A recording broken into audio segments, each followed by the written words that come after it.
Firman Tuhan bicara tentang inisiatif, ya.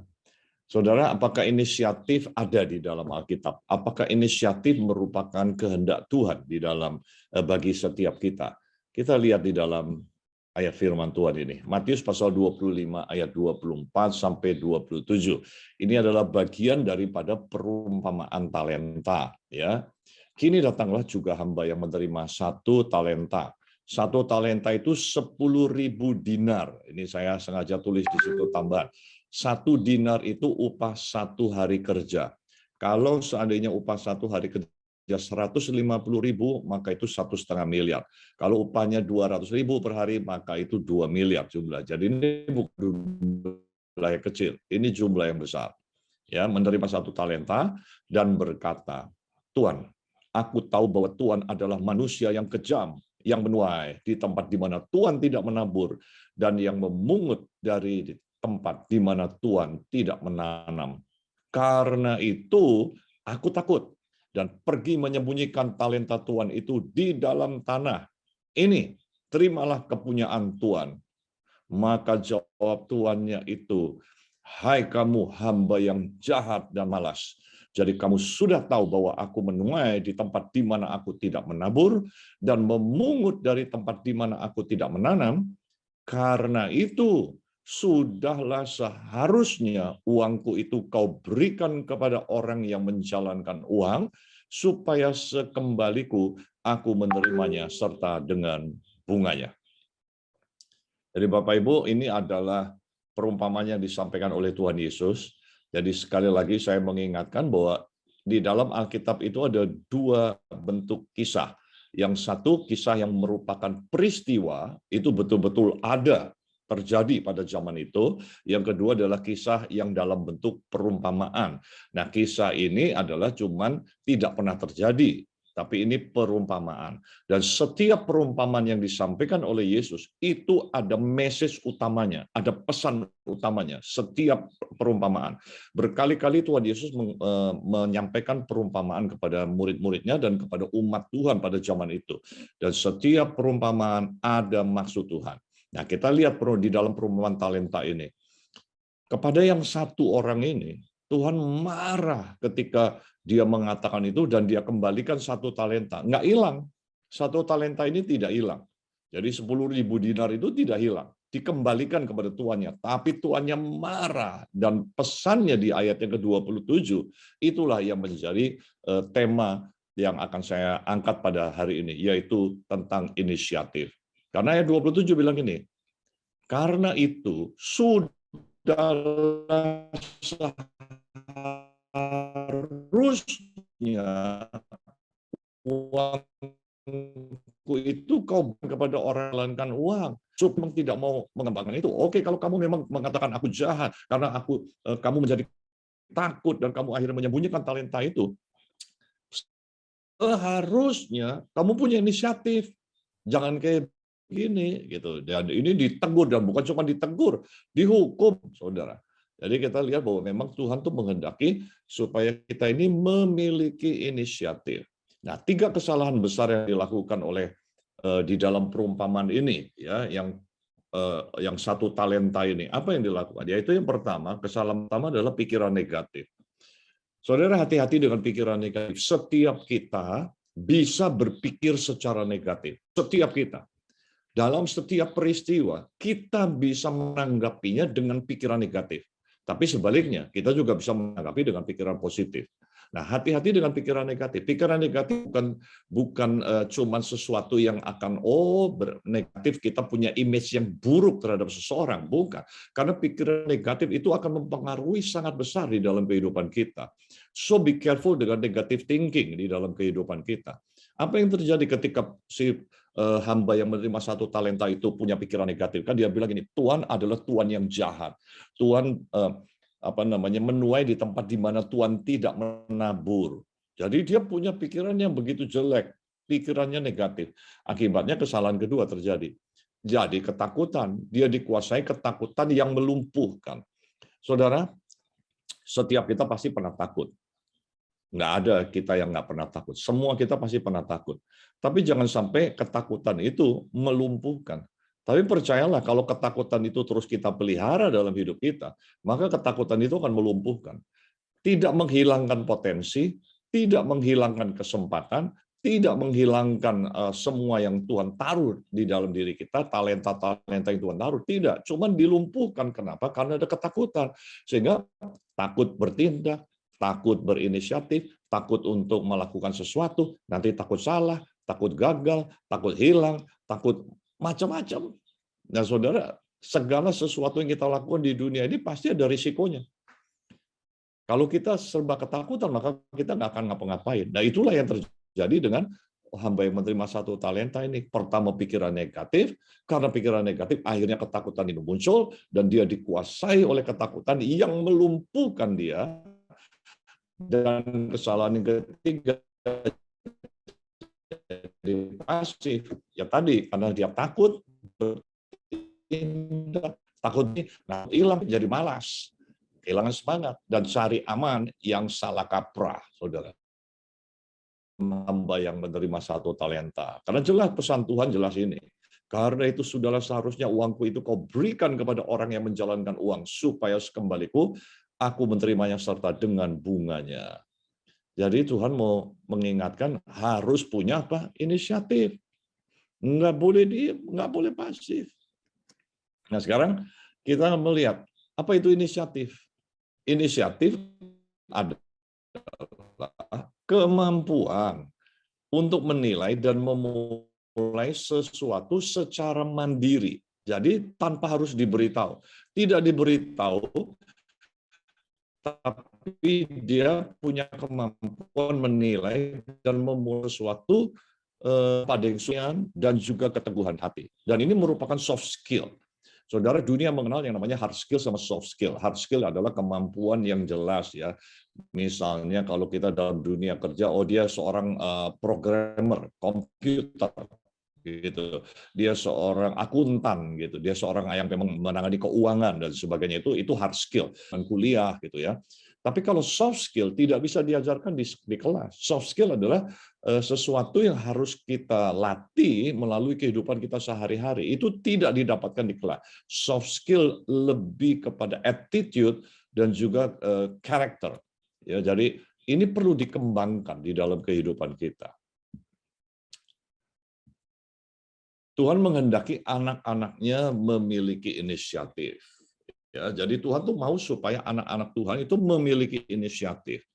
Dari mana kita bisa lihat? Kalau yang pertama tadi perlu dari perumpamaan Matius pasal 25 yang tadi sudah kita baca. Tapi Tuhan pernah memberikan perumpamaan yang lain lagi yang menjelaskan tentang pentingnya inisiatif, yaitu dalam Lukas pasal 16. Lukas pasal 16 ayat 1 sampai 9 tentang perumpamaan bendahara yang tidak jujur. Sekali lagi, ini perumpamaan, tidak ada peristiwa aslinya. This is not a true story. Ini bukan kisah nyata, tetapi ini perumpamaan. Dan Tuhan kasih pesan.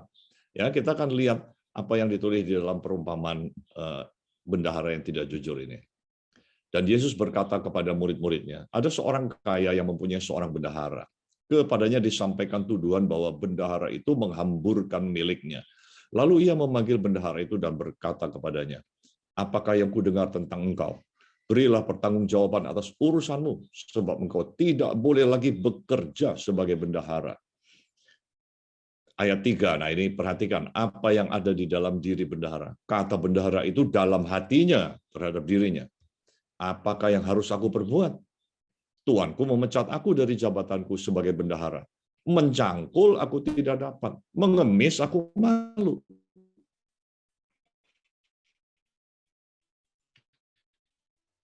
Aku tahu apa yang akan mereka. Nah, ini adalah inisiatif. Jadi bendahara ini waktu mendapatkan tuduhan ini, tuannya marah, ya terus mecat dia. Si bendahara langsung mikir, apa yang harus aku lakukan? Inilah inisiatif. Dia bukan cuma sekedar ya udahlah dipecat, ya udah nasib gitu ya. Udahlah dia pulang, dia cerita sama istrinya, dia bilang aku dipecat mah gitu, udah nggak punya kerjaan, nanti cari kerjaan lagi di tempat lain gitu. Nggak begitu, dia langsung berpikir, dia berinisiatif. What must I do? Apa yang harus saya lakukan? Lalu dia mulai melihat, mencangkul aku nggak bisa, ngemis aku malu. Dia langsung melihat apa yang mesti dilakukan. Dia lihat kapasitasnya, dia lihat kemampuannya. Wah, ini nggak mungkin saya lakukan ini, saya nggak mungkin. Lalu dia mulai muncul. Oh, kalau gitu saya lakukan sesuatu. Ya, dan dia lakukan sesuatu. Di dalam ayat yang kelima, lalu ia memanggil seorang demi seorang yang berhutang kepada tuannya. Katanya kepada yang pertama, berapa hutangmu kepada tuanku? Jawab orang itu, 100 tempayan. Lalu katanya kepada orang itu, inilah surat hutangmu. Kasih nih, dan buat surat. Ya. Kemudian dia berkata kepada yang kedua, berapa hutangmu? Jawab orang itu 100 pikul gandum. Katanya kepada orang itu, inilah surat hutangmu, buatlah surat hutang lain, 80 pikul. Ya, jadi dia menanamkan jasa kebaikan kepada orang-orang ini. Lalu Tuhan itu, ayat 8, lalu Tuhan itu memuji bendahara yang tidak jujur itu karena ia telah bertindak dengan cerdik. Sebab anak-anak dunia ini lebih cerdik terhadap sesamanya daripada anak-anak terang. Dan aku berkata kepadamu, ikatlah persahabatan dengan mempergunakan mamon yang tidak jujur, supaya jika mamon itu tidak dapat menolong lagi, kamu diterima di dalam kemah abadi. Saudara, di dalam ayat 8, tidak dikatakan Tuhan itu memuji kelicikan bendahara itu. Enggak. Bukan kecurangan bendahara, tapi Tuhan itu memuji bendahara itu karena kecerdikannya, karena inisiatifnya, karena sesuatu yang dia lakukan. Dan Tuhan, dan di dalam perumpamaan ini Tuhan bilang ini, lihat, anak dunia itu lebih cerdik dari anak-anak Tuhan. Jadi dengan kata lain, Tuhan mau kasih tahu kepada anak-anaknya, kamu atau kita semua harus lebih cerdik dari anak-anak dunia, tapi harus tulus. Di dalam ayat yang lain ada dikatakan, hendaklah kamu tulus seperti merpati dan cerdik seperti ular. Jadi kecerdikan itu perlu ada di dalam kehidupan kita. Bukan hanya kamu hendaklah kau tulus seperti merpati dan juga tulus di dalam pikiran itu udah pasti, tetapi harus cerdik. Ya, dan disinilah kita tahu bahwa ini orang punya inisiatif. Tuhan mau supaya anak-anaknya punya inisiatif.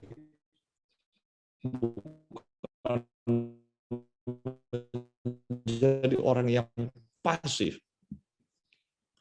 menghendaki. Nah, inisiatif perlu dikembangkan lebih kepada perilaku, ya, kepada attitude, sikap. Jadi ini perlu dikembangkan. Ya, inisiatif ada soft skill bukan hard skill. Dan karena itu perlu dilatih dalam kehidupan sehari-hari. Bisa diajarkan melalui secara kognitif. Ya, dunia mengetahui bahwa kita belajar dari tiga bidang, yaitu secara kognitif, pengetahuan, secara afektif, nilai, dan juga secara psikomotorik. Ya. Nah, ini bicara tentang afektif dan psikomotorik. Jadi perlu dilatih dalam kehidupan sehari-hari. Nah, kalau itu dilatih, maka itu akan terus berkembang dalam kehidupan kita. Dan orang kalau sudah punya inisiatif dalam hidupnya, dia akan berubah, dia akan menjadi orang yang unggul. Inisiatif akan membuat seseorang menjadi unggul dan membawa dampak yang besar. Saudara, keunggulan seseorang, keberhasilan seseorang seringkali bukan karena dukungan yang ada di luarnya, atau mungkin karena masalah kesempatan yang ada, tapi seseorang menjadi unggul atau keunggulan di dalam kehidupan seseorang seringkali justru disebabkan karena inisiatif yang dimilikinya. Kesempatannya mungkin nggak ada, atau mungkin situasinya tidak baik, tapi karena dia punya inisiatif, akhirnya keadaan yang tidak baik justru berubah menjadi sebuah kesempatan yang luar biasa karena adanya inisiatif. Dan inisiatif akan membawa dampak yang luar biasa bagi orang yang menjalankannya. Nah, Yesus ini salah satu contoh. Yusuf terpilih menjadi perdana menteri karena dia punya validitas, enggak, karena memiliki. Jadi pada waktu Yusuf menafsirkan mimpi, kalau seandainya Yusuf tidak berinisiatif untuk memberikan antisipasi atau jalan keluarnya, maka Yusuf setelah menafsirkan mimpi, dia akan dikembalikan ke penjara karena dia seorang narapidana. Tapi Yusuf akhirnya dipilih oleh Firaun menjadi perdana menteri, diangkat menjadi perdana menteri karena Yusuf berinisiatif. Dia bukan cuma sekedar menafsirkan mimpi, tapi dia berinisiatif memberikan jalan keluar kepada Firaun. Ya, ketika di penjara Yusuf tidak tinggal diam, tapi berinisiatif membantu kepala penjara mengatur makanan bagi para narapidana. Jadi Yusuf inisiatifnya bukan pada waktu lagi dia menafsirkan mimpi itu aja, sebelumnya sudah dilatih dalam hidupnya. Ya, di istana Potifar juga orang ini punya inisiatif yang luar biasa. Dan ketika berhasil menafsirkan mimpi Firaun tanpa diminta, Yusuf berinisiatif memberikan jalan keluar, mengantisipasi kelaparan. Bagaimana caranya mengantisipasi kelaparan kepada Firaun? Sehingga dia bilang, kumpulkanlah 1/5 hasil di musim kelimpahan, simpan supaya pada waktu 7 tahun kelaparan ada makanan di Mesir. Nah, karena inisiatif inilah Firaun bilang gini, mana ada orang sepinter kamu? Aku nyari nggak akan ketemu, udah kamu aja kalau gitu jadi pemimpinnya, kamu yang atur semuanya deh. Nah, inisiatif inilah yang membuat dia muncul menjadi pribadi yang lebih unggul dibanding yang lain. Dan dampaknya sangat besar. Kita semua tahu bahwa akhirnya Yakub dan seluruh keluarganya Israel diselamatkan dari kelaparan dan mereka tinggal di tanah Goshen. Ya, jadi karena inisiatif inilah Yusuf dipilih menjadi Perdana Menteri di Mesir. Nah, saudara, selain ketaatan, ini yang perlu kita tahu. Selain ketaatan, setiap orang percaya hendaklah memiliki inisiatif. Kalau ketaatan kan begini, Tuhan sudah kasih tahu terlebih dahulu, kita harus taat. Pimpinan kita ngasih tahu, kita lakukan. Itulah ketaatan. Tapi selain ketaatan, setiap orang percaya harus memiliki inisiatif. Saya akan ambil 4 contoh saja. Padahal di dalam Alkitab itu banyak sekali, saudara. Tapi saya ambil 4 contoh. Contoh yang pertama Nehemia. Saudara, pada waktu Nehemia nanya tentang bagaimana kabarnya Yerusalem, dan orang-orang Yahudi dari Yerusalem kasih tahu bahwa Yerusalem temboknya sudah hancur, dan kota itu dalam keadaan tidak terlindungi. Nah, waktu Nehemia mendengar begitu, Nehemia nggak cuma gini, aduh kasihan ya. Nehemia mengambil inisiatif. Dan dalam hal ini, Nehemia tidak mendapatkan pesan dari nabi siapapun. Nehemia tidak mendapat pesan khusus dari Tuhan untuk melakukan pembangunan tembok Yerusalem. Tapi dalam hal ini, Nehemia memiliki inisiatif untuk melakukan sesuatu. Ketika dia tahu tembok Yerusalem dalam keadaan roboh, dia tidak tinggal diam, dia melakukan inisiatif. Jadi di sini kita lihat bahwa Nehemia tidak mendapatkan pesan dari Tuhan secara khusus, Nehemia, kamu harus mendirikan, aku utus engkau mendirikan tembok Yerusalem. Enggak ada, saudara. Itu semua lahir dari inisiatif Nehemia. Dan dia doa, dia gumuli, sampai Tuhan buka kesempatan melalui rajanya. Nah, kita bisa lihat, selain ketaatan, kita perlu punya inisiatif. Contoh yang kedua siapa? Yusuf, yang seperti tadi. Yusuf pada waktu dia menafsirkan mimpi, pada waktu dia memberikan jalan keluar kepada Raja Firaun, itu Tuhan nggak bicara sesuatu sama dia. Bukan Tuhan bilang kepada Yusuf, kamu kasih tahu mimpinya Firaun, lalu kamu kasih tahu jalan keluarnya. Enggak, saudara. Itu semua lahir dari inisiatifnya Yusuf. Ini harus ditolong, ini harus dikasih tahu nih jalan keluarnya seperti apa. Jadi sekali lagi, selain ketaatan, kita perlu memiliki inisiatif. Nah, orang-orang yang memiliki inisiatif ini akan menjadi pribadi yang unggul dan berdampak besar. Kita tahu Nehemia menjadi orang yang sangat luar biasa. Sampai hari ini kita masih mempelajari tentang Nehemia, bahkan banyak sekali yang belajar tentang kepemimpinan Nehemia. Ya, Yusuf juga.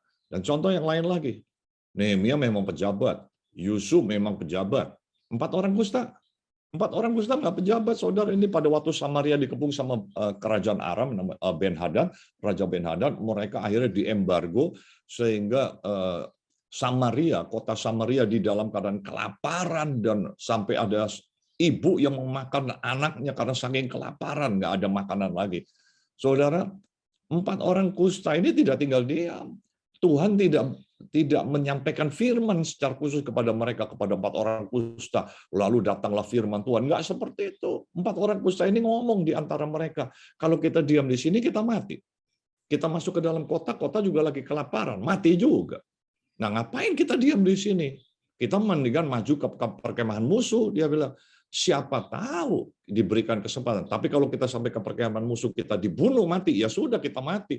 Di sini juga kita mati, masuk ke dalam kota kelaparan juga mati, mendingan kita ke tempat musuh. Siapa tahu ada kesempatan, ada sesuatu yang terjadi. Saudara, apa yang dilakukan oleh 4 orang kusta ini? Inisiatif.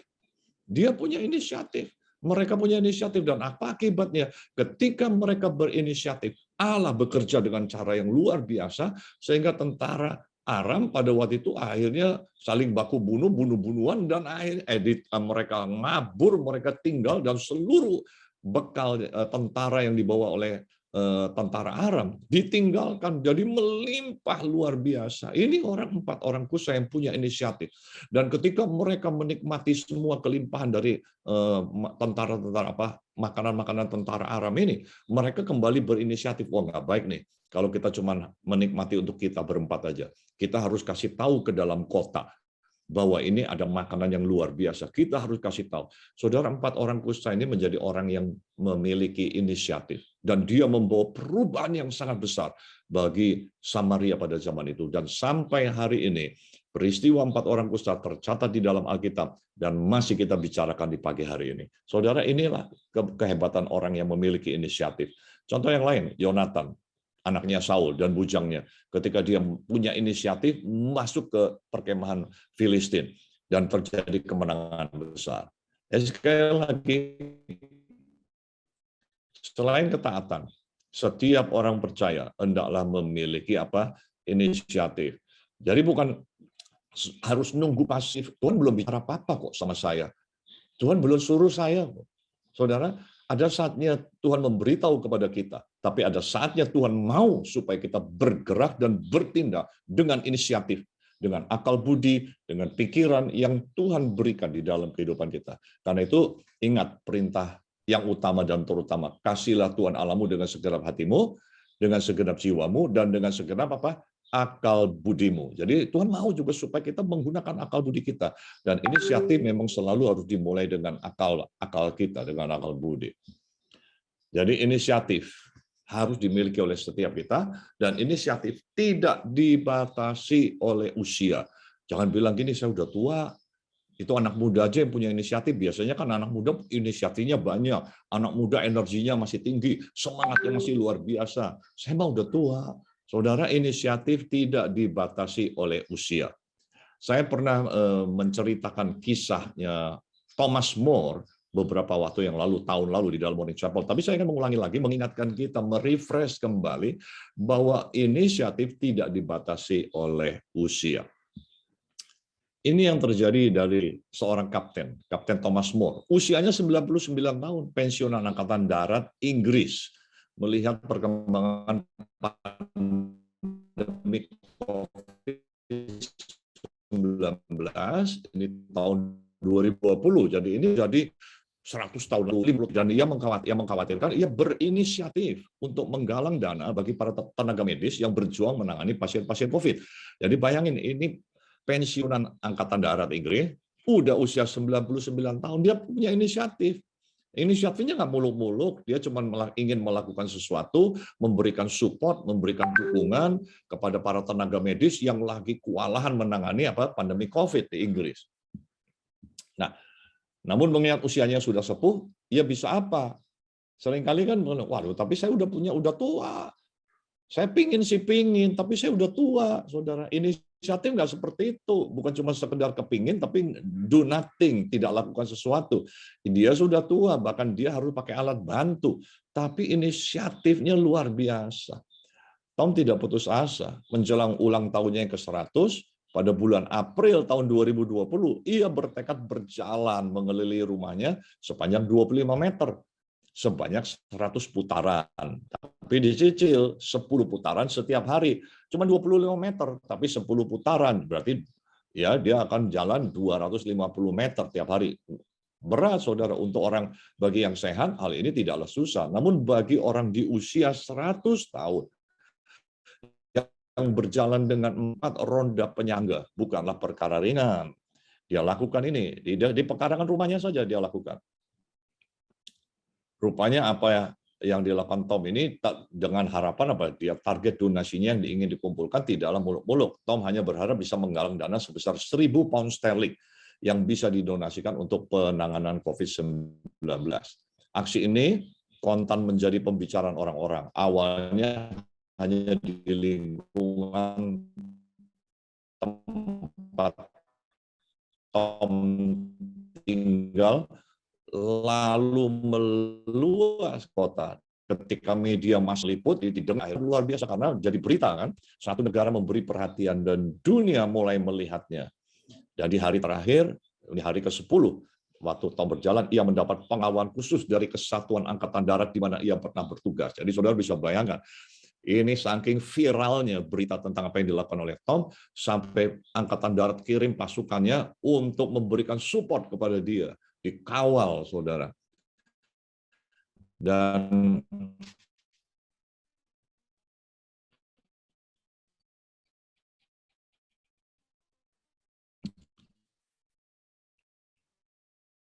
siaran langsung juga dilihat, dirinya hanya bisa menyelesaikan 100 putaran. Dia nggak muluk-muluk, saudara. Dia berinisiatif, tapi inisiatifnya nggak muluk-muluk. Dia cuma jalan 100 putaran, dicicil satu hari 10 putaran, dan cuma 1.000 pound sterling, 18 juta rupiah. Tapi di luar dugaan, pada hari ulang tahunnya yang ke-100, uang yang terkumpul mencapai 32 juta pound sterling, atau setara dengan 576 miliar. Ini di luar dugaan. Di sisi lain, hal itu juga menjadi rekor dunia untuk uang yang paling banyak terkumpul dalam kampanye jalan kaki. Saudara, nggak main-main. Orang sudah usia 100 tahun, tapi punya inisiatif. Tindakannya simple, inisiatifnya tidak muluk-muluk. Menghasilkan dana kumpul sampai berapa? 32 juta pound sterling, 576 miliar. Kita bisa lihat inisiatif luar biasa. Dan bukan hanya itu, untuk aksinya yang sangat mulia ini pada tanggal 17 Juli tahun 2020, 2 tahun lalu, Ratu Elizabeth II secara khusus menganugerahkan gelar bangsawan kepada Kapten Tom, sehingga ia resmi bergelar Captain Sir Thomas More. Dia diberikan gelar anugerah Kapten, Sir, Sir, ya, bangsawan. Ini luar biasa. Saudara, besar. Thomas More lahir 30 April 1920 sampai 2 Februari 2021. Tinggal 2 bulan lagi, dia sebenarnya sampai 101. Tapi dia dipanggil pulang Tuhan pada 2 Februari tahun lalu, tahun 2021. Kita bisa, orang tua sudah 100 tahun, tapi dia punya inisiatif. Jadilah dia seorang yang unggul dan berdampak besar. Ya, luar biasa. Bahkan apa yang dihasilkan di akhir hidupnya jauh melampaui dari apa yang dia hasilkan sepanjang umur hidupnya. Saudara, inilah inisiatif. Jadilah orang percaya yang memiliki ketaatan dan inisiatif. Jangan jadi orang percaya yang hanya memiliki ketaatan, nunggu dan pasif, tapi jadilah orang percaya yang memiliki ketaatan dan juga inisiatif. Amin. Baik, mari kita akan berdoa. Kita minta sama Tuhan, ya Tuhan menolong kita menjadi pribadi, orang percaya yang punya inisiatif. Dan itu dilatih dalam kehidupan kita. Mari kita berdoa. Bapa, kami mengucap syukur. Engkau mengingatkan kami melalui pesan-Mu, perumpamaan demi perumpamaan, agar setiap kami yang percaya kepada Tuhan dan dipercaya, yang memperoleh kepercayaan dari Tuhan, tidak bersikap pasif, tapi Tuhan, Engkau mau supaya kami menjadi pribadi yang berinisiatif, punya inisiatif. Tuhan, karena itu tolonglah kami. Roh Kudus bimbing kami, supaya kami melatih skill ini, yaitu kemampuan inisiatif dalam hidup kami, di dalam kehidupan sehari-hari kami, dalam keseharian kami. Kami melatih terus kemampuan inisiatif ini, sehingga kami terus bisa berkembang. Dan kami boleh menjadi pribadi yang unggul, pribadi yang membawa dampak yang besar bagi orang-orang di sekeliling kami. Dan melalui kehidupan kami, nama Tuhan boleh dipermuliakan. Terima kasih Tuhan. Tangan Tuhan menyertai kami, tangan Tuhan memberkati kami. Bapak Ibu yang kasih, angkatlah kedua belah tanganmu dan terimalah berkat Tuhan. Biar kiranya berkat daripada Allah Bapa dan kasih sayang dari Tuhan Yesus Kristus yang tidak pernah berkesudahan, serta penyertaan Roh Kudus yang akan memberikan kepada kita hikmat dan inisiatif akan selalu menyertai kita dari pagi hari ini sampai selama-lamanya. Setiap kita yang sudah menerima berkat Tuhan, katakan amin. Amin.